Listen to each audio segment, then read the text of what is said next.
दोस्तों बात यह है कि पहलगाम पर हुए दुखद भरे हमले को 3 दिन बीत चुके हैं। इन 3 दिनों के अंतराल में भारत के कुछ किए बिना ही पाकिस्तान तिलमिला उठा है। सुबह सुबह जब अलार्म बजता होगा तो पाकिस्तान के पीएम को लगता होगा कि युद्ध की घंटी बज गई है। किसी वक्त में शाहिद हाफिज भारत को धमकी देता था कि भारत ने अगर पानी रोका तो खून की नदियां बहेंगी, लेकिन मोदी के बयान की एक एक को चुनकर मारेंगे तो मीडिया के सामने तक नहीं आ रहा है। और अभी तो भारत ने कुछ किया भी नहीं है, भारत ने केवल इंडस वाटर ट्रीटी पर रोक लगाई है। पाकिस्तान ये अच्छे से जानता है कि अगर भारत ने डैम बनाकर पाकिस्तान आने वाले सारे पानी को रोक दिया तो पाकिस्तान बिना किसी युद्ध के ही मर जाएगा, क्योंकि पाकिस्तान के 70% लोग आज भी खेती पर डिपेंड है और उनको 80% पानी भारत की आने वाली नदियों से मिलता है। अगर ये पानी रुक जाता है तो पाकिस्तान का जिंदा दफन होना तय है, बिना किसी युद्ध के। और तो और पाकिस्तान की संसद में भारत को डराने के लिए न्यूक्लियर बॉम्ब की धमकियां देते हैं। पाकिस्तान के बॉर्डर पर पाकिस्तान की फौज फायरिंग कर रही है और अभी तक तो भारत ने केवल धमकी दी है कि पहलगाम में उन आतंकियों को और उन आतंकियों के पीछे साथ दे रहे लोगों को छोड़ा नहीं जाएगा। मैं बहुत स्पष्ट शब्दों में कहना चाहता हूं, जिन्होंने ये हमला किया है उन आतंकियों को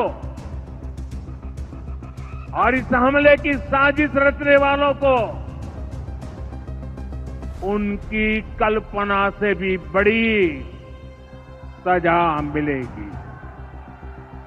इसी के साथ भारत ने जमीन से लेकर पानी तक पाकिस्तान को घेरना शुरू कर दिया है। साथ ही पश्चिम में तालिबान भी इसी मौके का इंतजार कर रहा है, क्योंकि पाकिस्तान ने भारत की तरह ही तालिबान के नाक में भी दम कर रखा है। तो अगर युद्ध शुरू भी होता है तो पाकिस्तान को कुछ दिन तो क्या कुछ घंटों में भी हार का सामना करना पड़ सकता है। एवं पाकिस्तान के लोग भी पाकिस्तान के साथ नहीं है, क्योंकि जब से इमरान खान को पाकिस्तान गवर्नमेंट ने जेल में डाला है, लोग भड़के हुए हैं और लगातार दंगे कर रहे हैं। पाकिस्तान के नेताओं को ये समझ में नहीं आ रहा है कि उनको बोलना क्या है। बार बार में न्यूक्लियर बॉम्ब की धमकियां भारत को देते हैं, लेकिन और कोई मिसएडवेंचर करना है और कोई आपने तमाशे करने हैं पाकिस्तान के साथ, याद रहे कि शहीद जुल्फिकार अली भुट्टो ने इस मुल्क को न्यूक्लियर वेपन दिया था। जबकि पाकिस्तान के ये एक्सपर्ट्स का मानना है कि अगर पाकिस्तान ने न्यूक्लियर वॉर भी किया तो हिंदुस्तान में इतने लोग बच जाएंगे कि वे अपने देश को वापस खड़ा कर सकें। लेकिन पाकिस्तान पर हुआ तो पाकिस्तान की 95% आबादी नष्ट हो जाएगी। अगर भारत की पाकिस्तान के साथ जंग शुरू होती है तो भारत के सामने पाकिस्तान, चाहे वह जल में हो, थल में हो या हवा में हो, ज्यादा देर टिक नहीं पाएगा। भारत की तीनों सेना पाकिस्तान से कई गुना मजबूत है और साथ ही कई देश भारत के साथ इस वॉर में आकर खड़े हो गए हैं, जिसमें रशिया, जो कि भारत का सबसे पुराना और अच्छा दोस्त है, अमेरिका, फ्रांस, जर्मनी, इटली